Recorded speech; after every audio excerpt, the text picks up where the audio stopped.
Hello. We're going to do an ingredients video today, Yes. and we thought we'd focus on the Tonka Bean, which actually I had never heard of until I started working in perfumery. Definitely Had not. you? No, and I think a lot of people have not heard of the Tonka Bean. No, but it's in so many things. Yeah.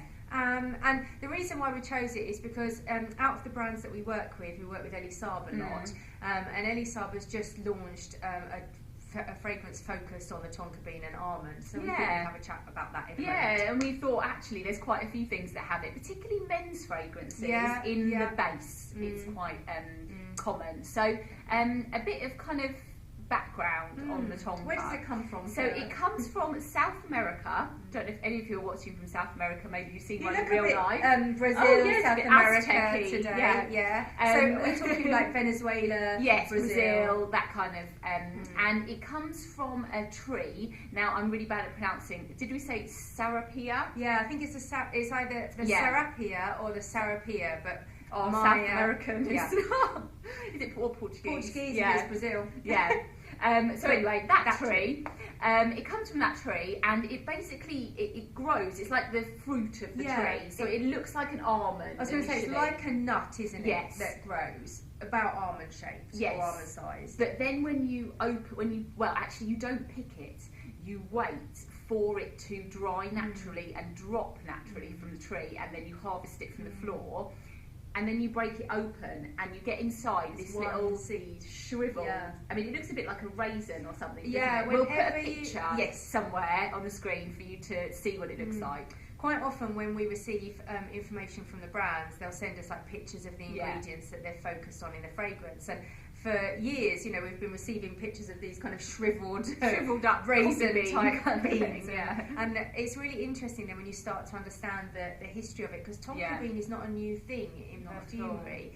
And the way that they get it, the way that they get the smell, is they extract it by macerating the bean in alcohol for about 24 hours. And then after that, this substance called coumarin sort of crystallises on the surface of the Tonka Bean, and it's the coumarin that is used in the perfumery. And this has been used since late 1700s. It was pretty much the first what we call an isolate. So we talked about this in one of our history videos, but it's similar to how you get vanillin from vanilla. So it comes from a natural, obviously it comes from this tree, but you can't you don't grow coumarin, so you have to extract it in a process, and so it smells lovely as well. It's so it's caramelly and delicious, quite gourmand. It's very gourmand, but it's a good alternative to vanilla. So like for a men's fragrance, vanilla maybe is too sweet, and coumarin or Tonka Bean, it could be written either way, like in a kind of perfumer's notes, would be a good alternative for men particularly. So we'll go on, shall we, to have a look at the fragrance that it's in. And as we said, Elie Saab has featured it in one of their Essence collections. So Elie Saab has two kind of main ranges. It's the Le Parfum range, which we have spoken of quite a lot, lots of orange blossom and jasmine type fragrances. Then you've got this range which is more niche. This is only available in Harrods and the boutiques, I believe, in the UK anyway. And this is part of the Essence Collection des Essences, and this one is number 10 Almond Tonka. So there's 9 others in the collection, and this is the first time in the collection where Elie Saab has chosen to focus on 2 ingredients combined rather than just one, because everything else is like rose or oud or amber, etc. So this is Almond and Tonka. And I believe it's made by Francis Kurkdjian. Very famous perfumer. And what he's done is he's sort of looked at Elie Saab fashion and fashion techniques, and he has brought a technique from the fashion into all of the collection des Essences. And the technique from the fashion that's highlighted in this one is the ombre technique, which is quite popular nowadays. Very popular, and popular in like hair as well as fashion. I don't think it is in hair. It's that kind of going from dark to light or light to dark. So often he'll do a dress that'll be kind of white at the top and then fading down into brown or something. So that's the idea with this, is that the kind of the almond is brighter and crisper, and then it fades into the darkness of the Tonka. And actually, I actually love almond in I anything, love almond, to be honest with you. And the almond gives that, yes, it gives a luminous, but it gives a crispness to this fragrance straight away in the top. But you can very, very quickly smell that creaminess, that tonka, which gives a sort of caramelised effect, combined with woods. As well, but also a sort of smoky vetiver. It is quite smoky. So, I mean, obviously from the offset, if you're thinking almond and tonka, you might be thinking, oh, it's going to be quite sweet, it's like a really pie kind of sweetness to it. But it's not. It's really deep, really smoky, quite kind of masculine actually. Yeah. Although these can obviously be for a man or a woman. I was going to say, I think they can definitely be for both. Yeah. But it's always described in our notes as a gourmand parfum, and I can definitely see that. I think you would have to classify it in the gourmand, but not a sort of patisserie gourmand. Gourmand woody, definitely, edging towards. It's really unusual actually. I like it, and there's a hint for me as well of kind of coconut type smell in there. It reminds me of sort of a holiday type vibe. That's true. I could imagine this, you know. I'm not saying it smells like sun cream, but I could imagine this being amazing as a sun cream. Tropical kind of feel, like a cocktaily kind of feel. But really nice and deep fragrance. So check that out if you are anywhere near. I love the colour of this juice as well. Yeah, it's got that kind of brown, deep colour to it. Yeah, nice. Okay. So you also chose another one. Yeah, we chose another one because there are lots of other things that have tonka, and one brand that does tonka very well is Serge Lutens. It's not so obviously tonka, like it's not in the name or a hugely big listed ingredient, but it's definitely in there. But I was going to say you can detect it and pick it out. So the fragrance we're talking about with this one is Araby.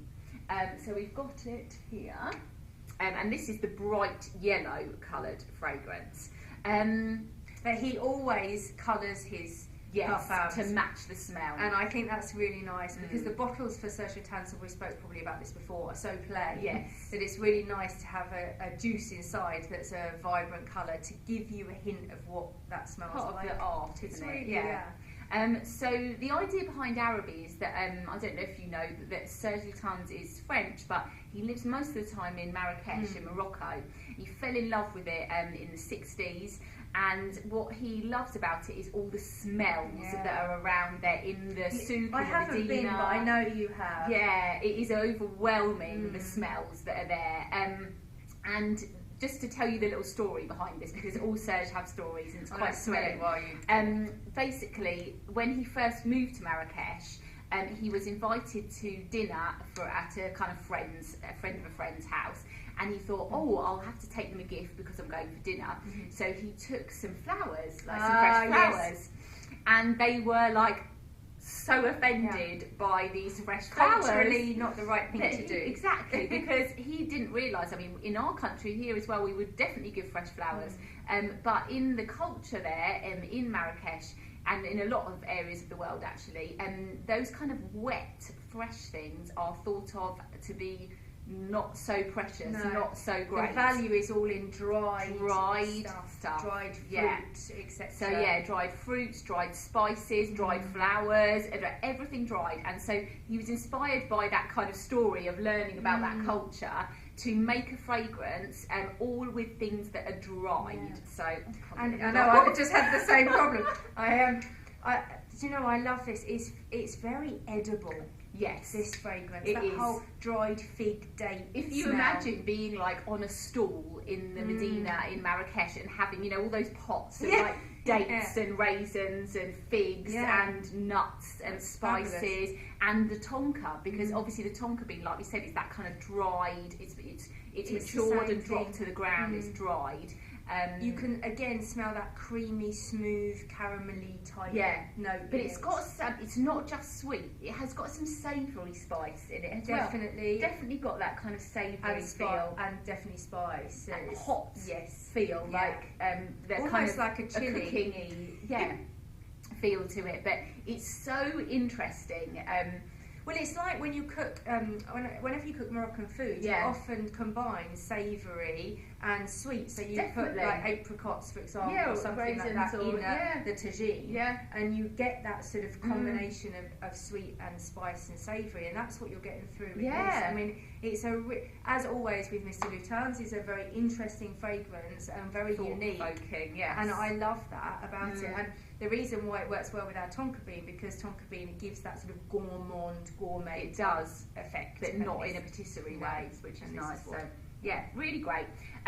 Something else while we're here is that we were thinking about Tonka before we were doing this video, and we were thinking that actually, although we said no one's ever heard of it, nowadays it's becoming quite a popular ingredient in food. So I've definitely been to restaurants and seen like Tonka mixed in with the desserts recipe and things. So guess what I have here? Yeah, so we found something with Tonka in to try. Now we haven't tried this yet, so this is going to be a live tasting. Basically, it was in the supermarket. I just wiped the ice off it.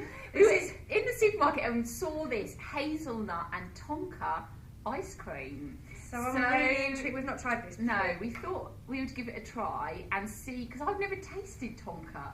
No, but I mean, I feel like we're going to taste the hazelnut. I know, and I don't really like hazelnut taste. Well, let me see. I can't taste hazelnut, but it's not, I love hazelnut. Do you know what's nice about it is that if you ignore the hazelnut, it's hard to ignore the hazelnut. I know. Hazelnut's quite prevalent, but you've got that really nice sweet without vanilla. I do quite like it actually. Because so many ice creams are vanilla based. And you haven't got that vanilla. Yeah, the aftertaste is not like. I mean, it's quite a kind of expensive, made with natural ingredients. So yeah, it is made with. Please tell me it has Tonka. Yeah, natural Tonka bean extract. Yeah, but it's almost like milky. Have you ever had milk ice cream before? So it's got that similarity to it for me as well. It's really nice. I like that.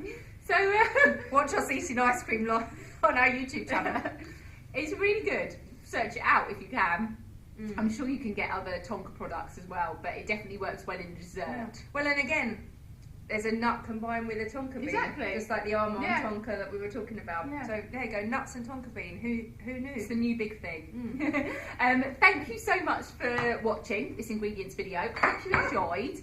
Give our video a thumbs up if you like these ingredients ones, and we'll do some more for you. We won't always eat the ingredients. No, but we might try to find ones that have edible things in. Can we do chocolate next time then? Yes, okay. No problem. And we'll see you all again soon. Thank you. Bye. Bye.